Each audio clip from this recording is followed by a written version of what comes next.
Yes, your eyes are not deceiving you. A rifle from the 1950s is back in action in the Russo-Ukrainian War.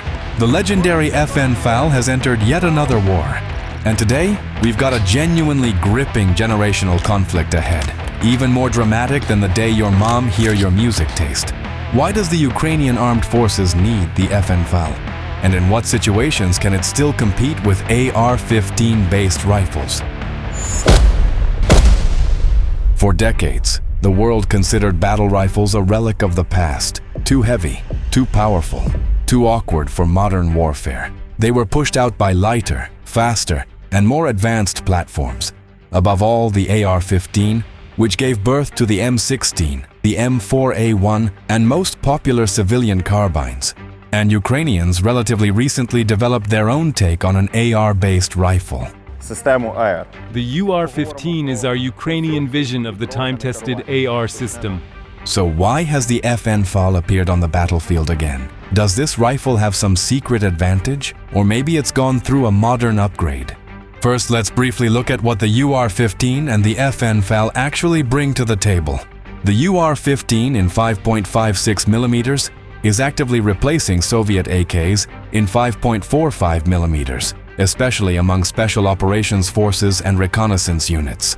The rifle is modular, modern, and accurate, but even having it in service, we still put very serious emphasis on marksmanship training. The FN FAL, on the other hand, remains a bronzed monument that's very difficult to modernize. And should you even bother? Overall, it was in service with 90 countries and took part in almost every armed conflict. Its recognition stands alongside the Kalashnikov and the M16, but for all its fame, today it's outdated. In modern warfare, it's not relevant. It's too heavy, too bulky, too uncomfortable. It fires a round that's simply too powerful for an infantryman. It's heavy, kicks hard, you can't carry much of it, and it's not widely available. That too powerful round is a serious chunk of metal that during the Cold War was used to load machine guns. It operates in 7.62 by 51, .308 Winchester, and that's a pretty powerful round. Despite being developed as a Springfield reduced version, it's still a full-power rifle machine gun cartridge.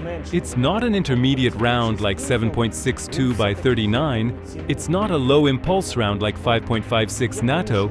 It's a high-powered rifle machine gun cartridge. And accordingly, firing automatic from a relatively light rifle in 7.62 by 51 while holding it in your hands is problematic.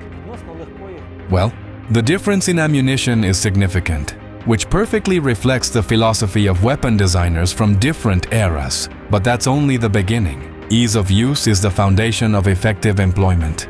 And the fire selector and safety play a critically important role here, as does your like under this video. On the other side, we have a 3-position fire selector, single, automatic, and safe, which it won't engage unless the rifle is cocked. So how different is this system on the FN FAL? This is an old-school weapon, where the weapon doesn't adapt to you, you adapt to the weapon.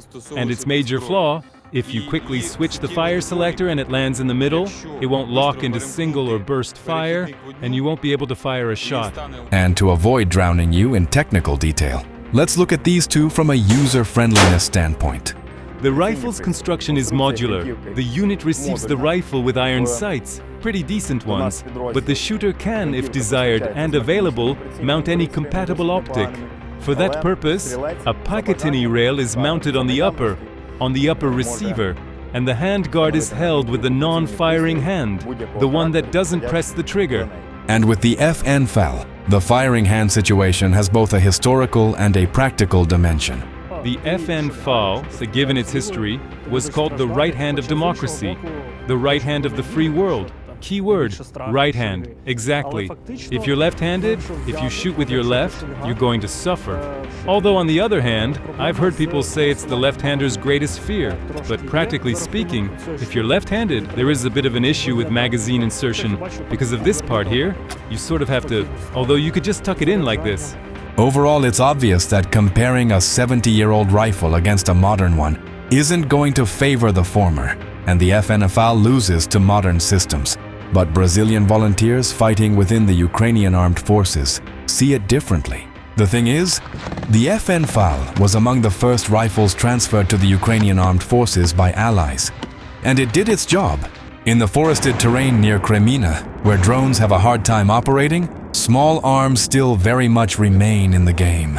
A group of International Legion fighters is holding a position under a wave of Russian attacks, and their weapons of choice are some rather exotic specimens. A static defensive position. Isn't that exactly where 7.62mm finds its purpose in the 21st century? Maybe these fighters have found the perfect role for their old rifles. So what actual advantages can the FN FAL offer on the battlefield?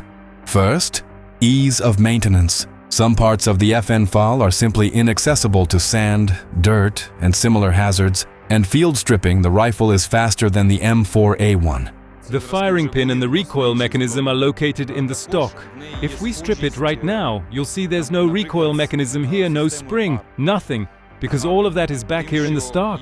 It doesn't get dirty, it's protected, but because of that, the stock is fairly, well, it's heavy.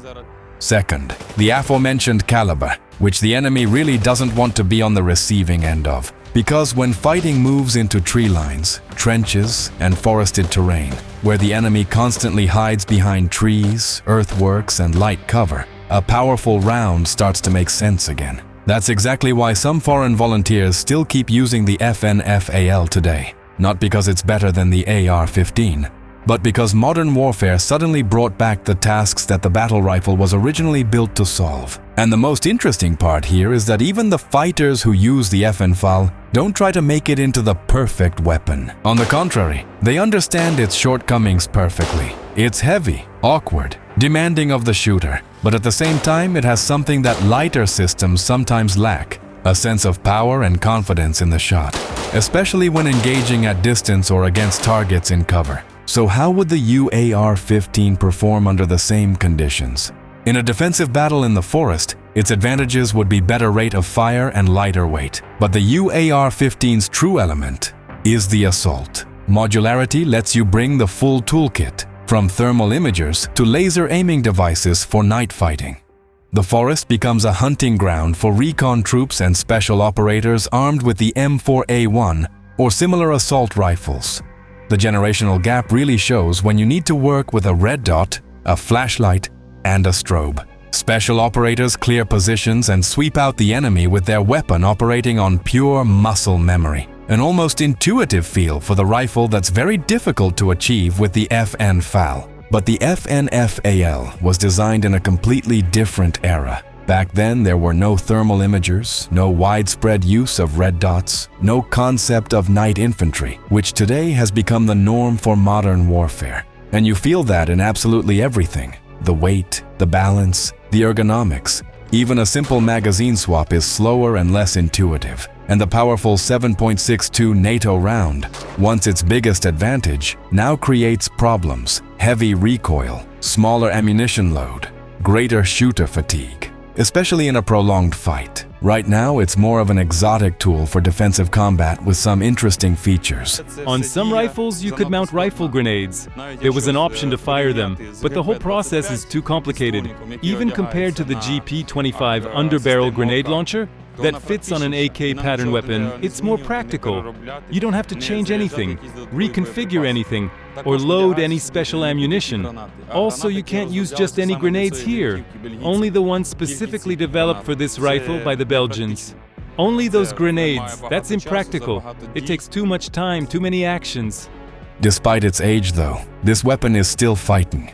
Not many designs can boast that kind of longevity and durability. Among hyper-advanced and ergonomic rifles, you can still spot the good old FN FAL.